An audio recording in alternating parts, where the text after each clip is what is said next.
ಜೀವನ ಒಂದು ಪುಸ್ತಕ. ಹುಟ್ಟು ಮೊದಲ ಪುಟವಾದರೆ ಸಾವು ಕೊನೆಯ ಪುಟ. ಮಧ್ಯದ ಖಾಲಿ ಪುಟಗಳನ್ನು ಉತ್ತಮ ಸಂಗತಿಗಳಿಂದ ನಾವೇ ತುಂಬಿಕೊಳ್ಳೋಣ. ಪರಿಶ್ರಮ ಮೆಟ್ಟಿಲಾದರೆ ಅದೃಷ್ಟ ಲಿಫ್ಟಿನಂತೆ. ಅದೃಷ್ಟ ಕೈ ಕೊಡಬಹುದು, ಮೆಟ್ಟಿಲು ಹಾಗಲ್ಲ. ಖಚಿತ ಫಲ ನೀಡುವ ಪರಿಶ್ರಮವನ್ನು ನಂಬಿ ಮೇಲೆ ಏರೋಣ. ಕೆಲವೇ ಕ್ಷಣ ಸಂಧಿಸಿದರೂ ಸದಾ ಮಧುರವಾದ ಬಾಂಧವ್ಯ ಹೊಂದಿರುವ ಗಡಿಯಾರದ ಮುಳ್ಳುಗಳಂತೆ ಸಂಬಂಧಗಳನ್ನು ನಿರಂತರವಾಗಿ ಊರ್ಜಿತದಲ್ಲಿ ಇಟ್ಟುಕೊಳ್ಳೋಣ. ಸೂರ್ಯೋದಯದ ಅವಕಾಶಗಳನ್ನು ಒದಗಿಸುವ ಸಮಯ ಸೂರ್ಯಾಸ್ತವೆಂದರೆ ಅವಕಾಶಗಳನ್ನು ಉಪಯೋಗಿಸಿಕೊಂಡು ಪ್ರೀತಿಯನ್ನು ವಿಮರ್ಶಿಸುವ ವೇಳೆ ಉದಯ ಅಸ್ತಗಳೆರಡನ್ನೂ ಸಮರ್ಪಕವಾಗಿ ಬಳಸಿಕೊಳ್ಳೋಣ. ನಿಜವಾದ ಗೆಲುವೆಂದರೆ ಇನ್ನೊಬ್ಬರ ಖುಷಿಗಾಗಿ ಸೋಲುವುದು. ಅದೊಂದು ಸಾರ್ಥಕ ತ್ಯಾಗ. ನಮ್ಮ ಧೋರಣೆಗಳೆಲ್ಲ ಪರಹಿತವೇ ತುಂಬಿರಲಿ. ನಗುವ ಮುಖದ ಹಿಂದಿರುವ ಹೃದಯವು ಶುದ್ಧವಿದ್ದರೆ ಅದೊಂದು ಆದರ್ಶ. ಅಂಥವರ ಸ್ನೇಹ ಸಂಪಾದಿಸಿ ಖುಷಿಪಡೋಣ.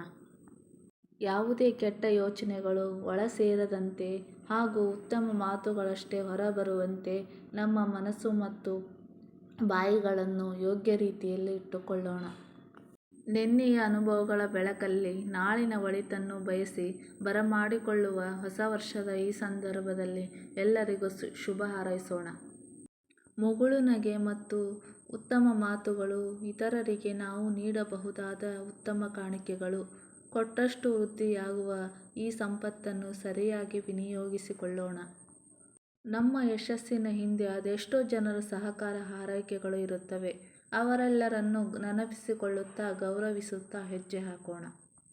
ತಪ್ಪು ಯಾರಿಂದ ಅನ್ನುವುದಕ್ಕಿಂತ ಮುಖ್ಯವಾಗಿ ಯಾವುದು ಎನ್ನುವುದಕ್ಕೆ ಹೆಚ್ಚು ಒತ್ತು ಕೊಟ್ಟು ಸರಿಪಡಿಸಿಕೊಂಡರೆ ಸಂಬಂಧಗಳು ಸುರಕ್ಷಿತವೂ ಸಹ್ಯವೂ ಆಗಿರುತ್ತದೆ. ಸೂರ್ಯೋದಯವೆಂದರೆ ಬೆಳಗಲ್ಲ, ಕತ್ತಲು ಕಳೆದು ಬೆಳಕು ಹರಡಿದ ಗಳಿಗೆ. ಆಗಷ್ಟೇ ಆರಂಭಗೊಳ್ಳುವ ಖುಷಿಯನ್ನು ಸಂಜೆಯವರೆಗೂ ಕಾಯ್ದುಕೊಳ್ಳೋಣ. ನಂಬಿಕೆಯಿಂದ ಮಾಡಿದ ಪ್ರಾರ್ಥನೆ, ಪ್ರಾರ್ಥನೆಯಲ್ಲಿರುವ ನಂಬಿಕೆ ಎರಡೂ ಮಾನಸಿಕ ಸುಸ್ಥಿತಿಗೆ ಕಾರಣಗಳು. ಅಸಾಧ್ಯವನ್ನೂ ಸಾಧ್ಯವಾಗಿಸುವ ಶಕ್ತಿ ಅವುಗಳಿಗೆ ಇದೆ. ಪ್ರೀತಿಯಾಗಲಿ ದ್ವೇಷವಾಗಲಿ ಅತಿಯಾಗಬಾರದು. ಕಾಲಾನುಸಾರ ಪ್ರೀತಿಸಿದವನನ್ನು ಪ್ರೀತಿಸುವ, ದ್ವೇಷಿಸುವವನನ್ನು ಪ್ರೀತಿಸುವ ಸಂದರ್ಭ ಬರಬಹುದು ಎಂಬ ಎಚ್ಚರಿಕೆಯಿಂದಲೇ ವ್ಯವಹರಿಸೋಣ.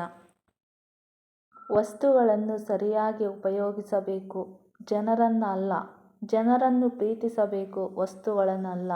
ಸುಖ ಜೀವನಕ್ಕೆ ಸಹಕಾರಿಯಾಗಬಲ್ಲ ಈ ಅಂಶಗಳತ್ತ ಗಮನಿಸೋಣ. ನಮ್ಮ ನೋವು ನಮಗೆ ಗೊತ್ತಾದ ರೀತಿಯಲ್ಲೇ ಇತರರ ನೋವು ಅರಿವಿಗೆ ಬಂದರೆ ಅದು ಮನುಷ್ಯತ್ವದ ಲಕ್ಷಣ. ಪರರ ನೋವಿಗೆ ಸ್ಪಂದಿಸೋಣ.